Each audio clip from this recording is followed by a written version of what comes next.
Doon sa mga nagtatanong saan ho galing ang aking perang itinutulong. 2018 po, nagbenta po ako ng 50 hektaryang lupa. Okay, malaki po ang pagkakabili noon along the highway. Pagdating ko sa korte, ilalabas ko yung mga deed of sale na yan. Pati yung mga binayaran kong taxes. Pangalawa, nagbenta ho ako ng isang property ko sa Miranila worth 40 million. Maliit lang yung 40 million compared sa pinagbilang ko ng lupa. So dyan ho galing yung perang ibinibigay ko sa ating mga kababayan. Pinagtuluan ko ng pawis, dugo at luha. Ibibigay ko lang sa ating mga mamayang Pilipino dahil may isip ako na kailangan ng ating mga kababayan ng tulong dahil mamamatay sila sa gutom. My God, I hate drugs. Oh, ano? Tinatanong niyo ako, bakit ko ginagawa to? Alam niyo ba, bukod sa pagiging good Samaritan ko mula noong 2007, na-inspired ako. Gusto kong ibalik yung dating kagandahan ng Pilipinas.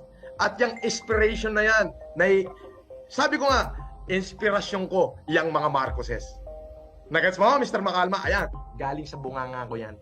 Now ask me, how am I related with them? It is a privileged communication.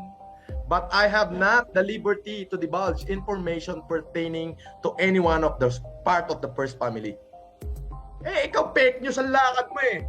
Nananawagan mo ako sa may-ari ng DCRH na pakisibak nyo na ho si Deo Macalma at fake news ang lakad niyan.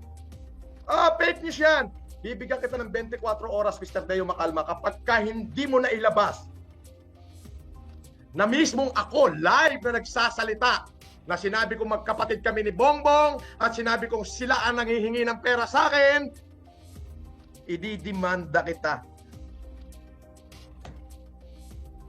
Mag-uubos ko ng pera, ididimanda kita. Doon sa mga nagtatanong saan ho galing ang aking perang itinutulong. 2018 po, nagbenta po ako ng 50 hektaryang lupa. Okay, malaki po ang pagkakabili noon along the highway. Pagdating ko sa korte, ilalabas ko yung mga deed of sale na yan. Pati yung mga binayaran kong taxes. Pangalawa, nagbenta ho ako ng isang property ko sa Miranila worth 40 million. Maliit lang yung 40 million compared sa pinagbilang ko ng lupa. So dyan ho galing yung perang ibinibigay ko sa ating mga kababayan. Pinagtuluan ko ng pawis, dugo at luha.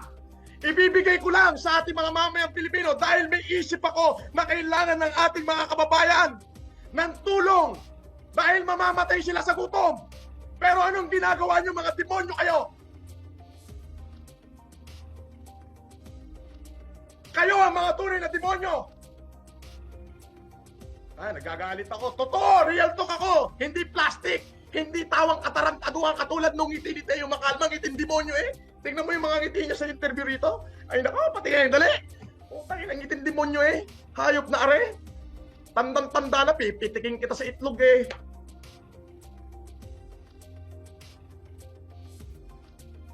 Tignan nyo yung interview niya. I-volume mo. I-volume mo. Tingnan nyo yung interview nitong, kung hindi ba naman fake news ang lakad ng hindot na matandang ito'y tantang-tanda na pulgasin, bahong-baho pa ng bunganga eh. Wala kang pinagkaiba doon sa mga basher na bunganga ay basura eh. Mga papinestahan dating eh, lintik na rin. Fake news, ayan, sa social media, ayan. Ano ba ito? Totoo ba ito? Fake news yung nagpapanggap na kapatid niyo raw, itong Francis Leo Marcos.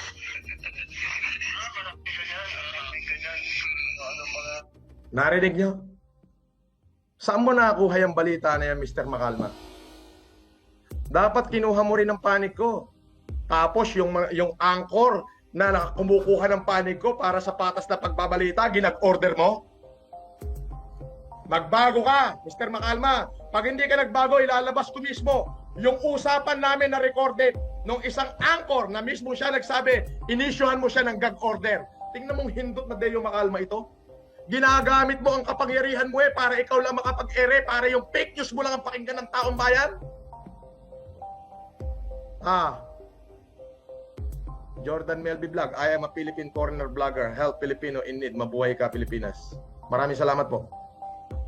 Benji Crisologo, Cerrito, California, pa-shout out. Princess Kyla, Princess LB, Princess Neri, Princess Kyle, Taytay Efren. Maraming salamat po. JB, Idol, si Willie Napomuceno, aka Dolphy, The Boy Duterte. Yung interview niya, hindi si BBM, lol. Don't worry, lol. Don't worry, idol ka ng bayan. Maraming salamat po. Josie Goso, rumors are carried by haters, spread by fools, and accepted by idiot. Idol, calm down ang puso mo, mahal ka namin. Shout out, small YouTuber. Yes, maraming salamat po. Ayan, liliwanarin ko na. Saan daw ho nanggagaling ang pera? Ipinamimigay ko. 2 years ago, nagbenta ho ako ng lupa. Malaki ho ang presyo. Nagbayad ho ako ng capital gain tax. As in, malaki.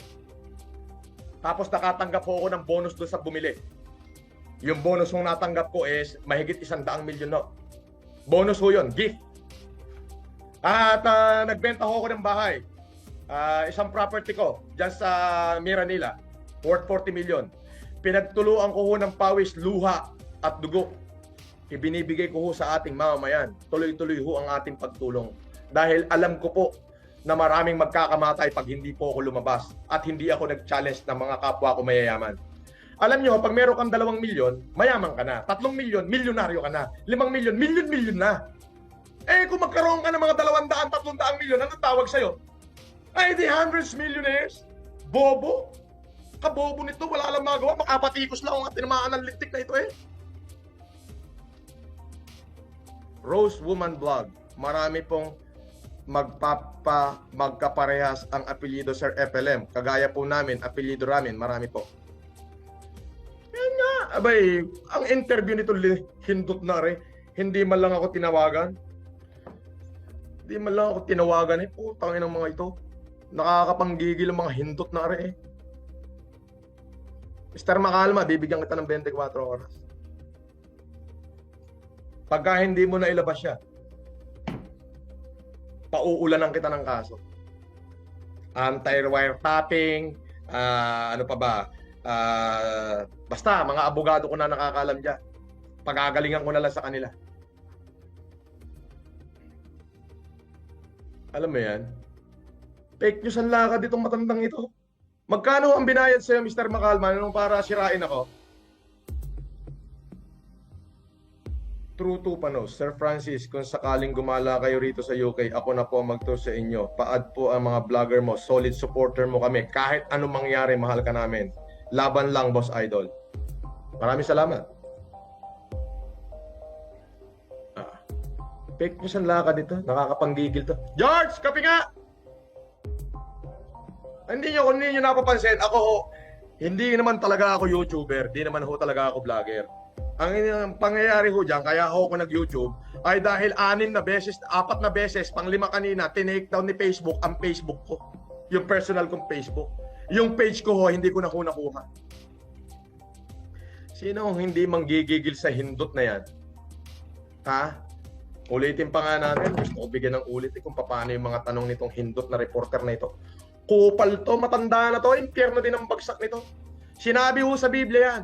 Ako ay kinasangkapan ng Panginoon. Kinakasangkapan ako para matulungan yung mga tao nating nangangailangan. Buong Pilipinas, especially yung hindi pinapansin sa lipunan. Kasangkapan ako ng Diyos. At ang sabi ng Biblia, ang magpala sa iyo ay pagpapalain ko. Ngunit ang tumuligsa at sumumpa sa iyo, susumpain ko rin. Hindi kayo natatakot ha. Eh, tingnan nyo naman to. Kasi maniniwalaan nyo. Ito, ngiting aso. Ngiting impacto. Alam niyo yung tawa ng impacto? O, ito. Pakinggan nyo. News, ayan, sa social media, ayan. Ano ba ito? Totoo ba ito? Fake news yung nagpapanggap na kapatid niya raw, itong Francis Leo Marcos. Marami yan. Maraming ganyan. Anong mga sinasabi. At wala, palagay ko. Marami dyan, basta gusto lang magpasikat. Iba, gusto, ewan ko, iba-ibang mga ano. Pero marami yan, mula pa nung bumalik kami nung 91. Oh, 91. Alam niyo ho ba nung 91? 8 taon lang ako. Hindi ko pa ho kayang luslutin yung aking pututoy nung 91. Si Mr. Makalma, tingnan mo yung mga tanong. Mr. Makalma, bibigyan kita ng 24 oras mula ngayon and your time starts now. Kailangan bukas ng alas 10 ng gabi, kailangan meron kang patunay na kinlaim ko na magkapatid kaming dalawa. Kailangan galing sa bunganga ko, Mr. Makalma. Ha? Alam mo kung hindi, hanggang sa matapos ang iyong buhay, may kaso ka pa sa akin. Maglalabanan tayo.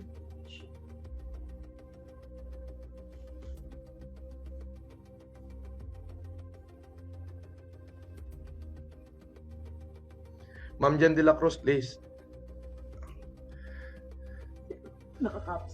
Ma'am Jen de la Cruz, relax. Kayang-kaya ko po ito.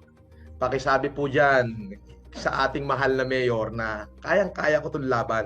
Ma'am, I only speak only with documentation. I speak of my word, only the truth, and nothing but the truth. Ma'am, ako po si Francis Leo Marcos. They cannot take away it from me. Bakit?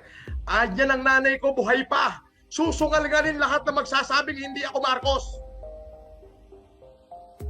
Katakutan nila yun pag lumabas ang aking nanang. Alam niyo, sa totoo lang, putang ina, kung ilalaglag ko na ito kung ako yung mabubuisit na. Pero hindi ko ilalabas ito. This is for my eyes only.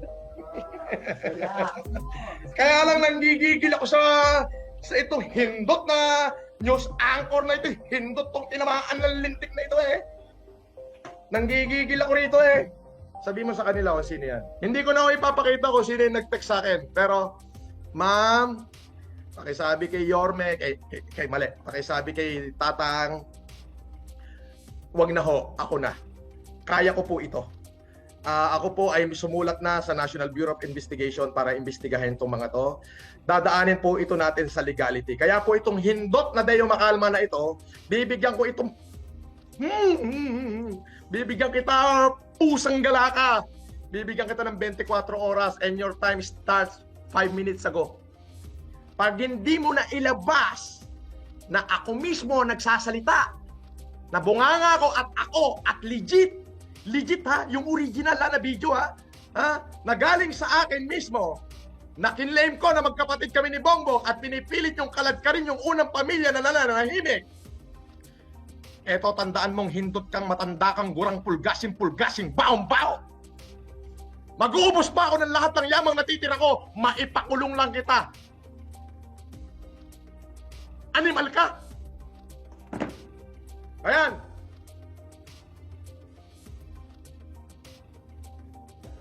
Biruin mo, itong ginawa ng hindot na Deo Makalma na ito, yung isang anchor na nagbabalita ng tama at patas, binigyan niya ng gag order. Itong buwisit na, hoy, ikaw hindot ka, Deo Makalma ka, buwisit ka. Eh di mo ba alam na lahat ultimo yung janitor nyo, binigyan ko ng tigi-tigi sa sakong bigas, baka pati ikaw kumuha rin. Bobo neto. Mga kababayan, pasensya na ho kayo. Ganito ako, this is me. I don't deny it, this is me. Because the innocents are brave as lion. And the guilty plea. Lahat ng mga hindot na mga basher ko nagtatago sa fake account to eh. Walang magpakitang totoo yan. Pero akala nyo mananahimik ako ng ganyan. Magkikita-kita tayo in proper forum. Marami pa akong pera. Marami pa ako natitirang pera, uubusin ko sa inyo. Pagtatagalin natin yung kaso. Hanggang sa wala na kayong wala na kayo. Naku, tignan ko lang. Itong mga sinasabi ko, ito maliwanag to. I am responsible for what I say. But I am not responsible for what you understand.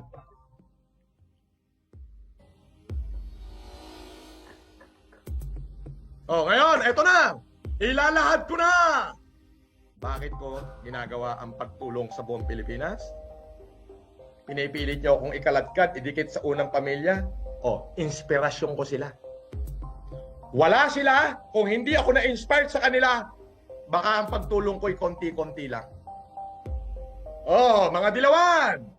Yari na kayo ngayon. Ang inspiration ko pala sila. Bye-bye. Bye-bye.